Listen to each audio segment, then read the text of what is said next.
We've been a leader in banking for more than 100 years.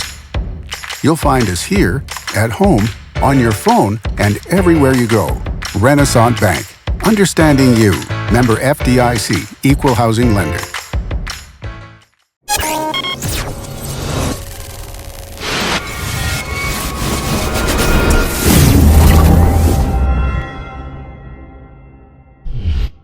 Sponsored by Renaissance Bank. Good morning, Northeast Mississippi. This is Newsbreak for Wednesday, May 10th. Thanks for joining us. Newsbreak comes to you every weekday at 7 a.m. You can watch it on djournal.com, Facebook, YouTube, or the Daily Journal's mobile apps for Apple and Android devices. Going to take a quick look at news, sports, and weather for Northeast Mississippi. We'll start with the weather forecast for today. Clear skies, a high of 89 degrees, low of 64, just a 10% chance of rain. The 3-day outlook, Thursday, partly cloudy, high of 85, low of 64, 10% chance of rain. Friday, thunderstorms are likely. Going to see things cool off a bit with a high of 76, a low of 56. The chance of rain is 90%. And then Saturday, partly cloudy, high of 77, low of 54, just a 10% chance of rain. Let's take a look now at some of the top stories from the Daily Journal and djournal.com on this Wednesday. Art Dobbs was named as the new principal of Tupelo High School on Tuesday. The current principal at Pierce Street Elementary replaces Jason Harris, who is leaving to become superintendent of the Columbia School District. Dobbs is a 1994 Tupelo High graduate and has worked in the Tupelo Public School District since 2001. He's been a physical education teacher at Tupelo Middle, and at the high school he has been a history teacher, football coach, baseball coach, and administrative intern. Dobbs was an assistant principal at THS from 2010 to 14 before taking the Pierce Street job. Upon being named to his new position, Dobbs said it was hard to explain the emotions and excitement he was feeling. TPSD Superintendent Gerald Loden said that during the interview process, Dobbs presented a well-rounded plan for his vision and goals for THS. Other administrative moves were announced Tuesday. Dobbs will be replaced at Pierce Street by current Rankin Elementary principal Amy Barnett. Parkway principal Mitzi Moore will be principal at Rankin, and Pierce Street assistant principal Carmen Gary will take over at Parkway. Residents in Tupelo's Bel Air neighborhood are wondering why several fish turned up dead in a nearby lake. On Friday, brim, carp, and even bass started floating to the surface of the 7-acre lake between Country Club Road and Shoreline Drive. The neighborhood association took action to deal with the issue and the stench of rotting dead fish. They hired a crew to skim the fish off the lake surface, put them in garbage bags, and haul them away. The workers started Monday and continued Tuesday.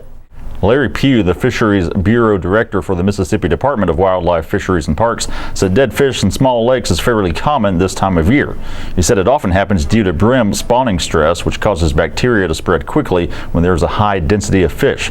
He added that it's Mother Nature's way of dealing with overpopulation.